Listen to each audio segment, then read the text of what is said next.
Howdy, folks, and welcome to your Panhandle Appreciation Show for Friday, June Yes, sir. 26th.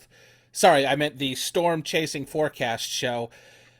All jokes aside, though, I'm Gabriel Harbor, he's Cameron Nixon, and we had to throw that in there because, Cameron, I think if you were to take one of those memes where it's 0 days since X, that tired employee every single day would be resetting it to zero. 0 days since we've mentioned the panhandles and something happening over there. So, what are you Yep, and, thinking, my and man? 0 days since missing a tornado after my chasecation ends. You know the drill.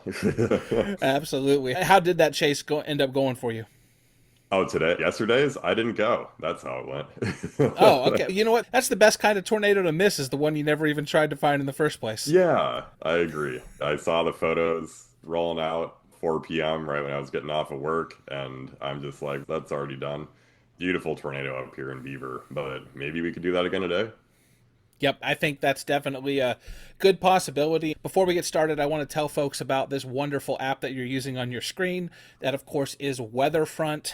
He's using it in the browser, but there's also iPhone, Android coming very soon. I feel like I'm a broken record. I was actually joking around with John Bangoff, one of the creators of Weatherfront, the other day on one of our live shows. And he was like, man, I feel so bad because I just have to keep telling people, wait, wait, wait, wait, wait, no, no, no, no, no. But Android is coming, people, so just hang in there. And I promise very soon you will be able to use it. But He says uh, so at least. This yeah, is he's snake oil at this allegedly, point. allegedly, Android is on the way. Is the Android app in the room with us right Yeah, now, Cameron? there it is. All right, my friend. However high level you would like to start it, I will pass it over to you and just give us a synopsis of what we're looking at today. Sure, and I'll breeze right through that upper level flow. See what I did there? Breeze. Uh-huh. Anyway, oh no. We maybe not as obvious as the last few days. We have this kind of remnant upper level weak troughing here, kind of moving out into the Ohio River Valley region. And then maybe we have another trough coming in, which will even serve better. But right now we're in the awkward middle between both of these, which is why we're such a low end risk. Go to 700 millibars, you might be able to see a little bit more detail. See like a stronger shortwave cruising out into the Midwest again, leaving this area with maybe some subtle height rises, but maybe a couple ripples here through the flow. And again, a late wave coming in to the Rockies. But at our surface, as we usually know, we can have these kind of mesoscale setups that can still afford us some severe weather. And with this kind of pattern, you'll generally get some kind of low pressure across kind of the axis of that jet. And then we have a weak cold frontal intrusion down into the plains. And so what that's going to do is bring with it a moisture discontinuity. And as we scroll out later this afternoon, that will probably set up somewhere in central Oklahoma, northern Oklahoma, up to Missouri, and then yield some kind of easterly flow back into the high plains, as is pretty common for this time of year and that we've dealt with quite a few times this week. So already with that easterly flow, I get a little bit excited. I've been even thinking taking the later part of today and cruising out to the Panhandle, seeing if it's worth it. But we'll get into why potentially that could be later. But perhaps more obviously, like we have a pretty strong wind shift across most of this region with a lot of moisture. And we even have this lifting warm front into Illinois, which, as we know, enough said, that is probably going to be enough to yield some kind of tornadic environment. So we'll look at those. Just not super hype about this being a potential chase target. All right, Cameron, when I was preparing for the show today, the thing that stuck out to me the most reading through the SPC outlooks and the various area forecast discussions was the progression of this low that's moving into the Iowa, Illinois, Missouri area, Indiana area, and the fact that it has deepened pretty significantly. It's coming in a little hotter than was expected. How does that Yeah. change the progression, and why would that have caused them to make an upgrade in this area? Yeah, definitely. I think SPC's initial reaction did make sense. If you scroll through, I can use Weatherfront's model comparison here. We can look at early yesterday or early 2 days ago's model runs. And as we go forward, you can see that all of a sudden, look what's going on here. We have a really strong low pressure system. So this is the same forecast for every hour comparing how the models evolved. And so leading up to their issuing the higher tornado risk in this area, they saw this pretty strong low pressure center. And then the models have continued to detrend. away from the solution, maybe offering just a subtle glimpse of what it once was. So obviously a system like that would be fantastic, and we can see that by looking at some soundings and which will show these giant photographs, right, and lots of low-level cape. This is actually, I could definitely see why they would issue a heightened risk for this area if this were to come to fruition. I just think later on in this model cycle, there isn't as much agreement on this kind of higher end scenario happening. It looks to be just a little bit more marginal. Obviously, as soon as I say this, it's a pretty nice looking photograph, and again, some low-level cape here. But we'll have to look at some cam agreement to see if this is going to shape up this way. The Chaser Academy is the best deal in storm chasing, and it costs less than a combo meal at McDonald's. Unlock instant access to exclusive storm chasing presentations, participate in live group coaching sessions, and get answers to all of your questions in the unlimited Q&A chat. Whether you're a beginner, a veteran, or somewhere in between, our expert coaches will help you take your storm chasing experience to the next level. Click the join button below this video or on our profile page and enroll in the Chaser Academy right now. Let's talk a little bit about the high plains now. We have a big potent trough that is getting ready to crash over the Rockies. What do you have going on over there? Yeah, fortunately, I think that we are just, fortunately or unfortunately, I think we're a little bit removed from a lot of the forcing. I definitely don't think today is like a strong forcing day, but we definitely do still have enough flow for some supercells here and some leftover cape, if you will, to fuel some kind of a severe threat out here. And so I think the area that I'm personally most intrigued by, because it's a little bit closer to me, is somewhere in the Texas Panhandle. And you could probably see why. We have relatively dry air after that frontal passage, which is really good for structure.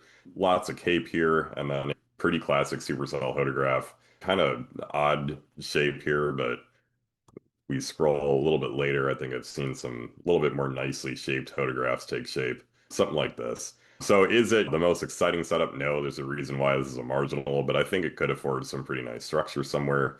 And then as we go up the high plains, we actually get a little bit more remnant cape. And this is something to watch if our dew points end up performing the way that they do. So I'll show some wrap data, and you can see dew points generally recovering into the upper or mid to upper 60s here. So that would definitely be something of interest. No guarantees this is going to happen. If we look at the NAM, it looks very different. So maybe I can pluck a NAM sounding to be just a little bit less of a wish caster and give you a more broad brush look at this environment. And even still, this definitely is not bad. Kind of similar story as we looked at down in the Panhandle. Dry air, lots of cape. That's my favorite recipe for good structure. And then a nice looking photograph to boot. So pretty much all this area up and down the high plains, including the Panhandle, seems to have fairly similar conditions. My word of advice, find the terrain feature that you like the most, whether it's the Cheyenne Ridge up here or the Front Range or down here to the Black Mesa. These are all potential targets. Oklahoma and Missouri also potentially in the crosshairs for. I see you've got your handy dandy 3 cape up on the screen. People love a good cheat code, Cameron. Tell them what they're looking at there.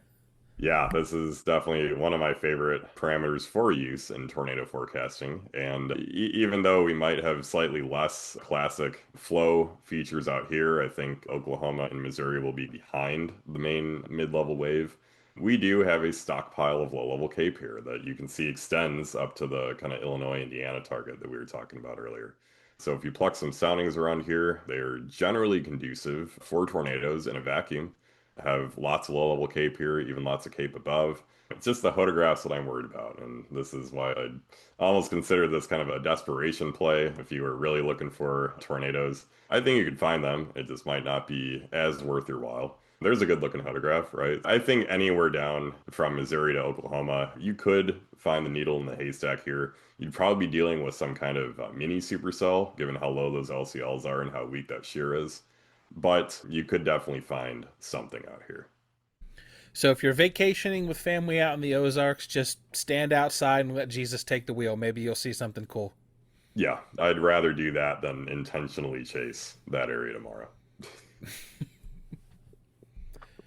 It is officially time for Cam versus Cam, everyone's favorite Oh, part of the no. show. Let's go ahead and see what the SimRef gods are gifting us with. Cam v Cam. Yeah, pretty much what we were expecting. Looking out here in the Midwest, you can find some here. Nothing looks super organized, which makes sense. The system has definitely downtrended a bit. And then you can see a smattering of convection from Oklahoma to Missouri. And then you get some high plains features emanating off eastern Colorado, eastern Wyoming, into the Panhandle here. Some squall lines, maybe some higher base convection, but then again, perhaps some supercells here that might really structure up once they encounter that dry air and that bigger cape down here. So definitely think that could be an entertaining target. If we look at the RFS, let's see how that compares with this. Generally a little bit messier in the Midwest. Some sporadic convection again around Tulsa to Joplin area. Again, I really do think this environment is conducive for tornadoes. So I just have to look a little bit harder. And then some convection out in the Panhandle that's got my name written all over it. And then just some random scattered stuff across the high plains. Again, might be some mixed mode convection. And we could also look at the NAM, which seems to tell a pretty similar story. A little bit messier out in the Midwest. Some convection developing between even OKC to Joplin here. Let's see how far I make it out the door. And then actually a couple supercells developing over the Panhandle here. That could be fairly long-lived. And then, of course, some sporadic convection over the high plains. So actually fairly decent model agreement for today. We'll see if this continues. Last thing before I let you get out of here, Cameron, model agreement. How important is it to see that as you are getting closer to go time? Really good question. And I can offer a nihilistic, not very important, but it at least is validating and it gets all of your mental conflictions in one row. I've had many days where the models are very much in agreement and all wrong, but I've had many days where they are very much in agreement and all right, or at least some flavor of right. So at least you generally, I think what I take away from this is convective mode and placement. Like we're pretty certain that we're going to get some supercells developing off the Black Mesa area and some mixed mode convection off the high terrain up here. And then we're fairly certain that this area out east might be a little bit more messy. But that's pretty much all I'd take away from it. Lionel Messi? Argent. Okay. I don't do sports. I don't either because I don't think that's an actual cheer, but yeah. Please keep that in. I'm definitely keeping that in, 100%. Remember to check out those links in the description below, and then watch another video.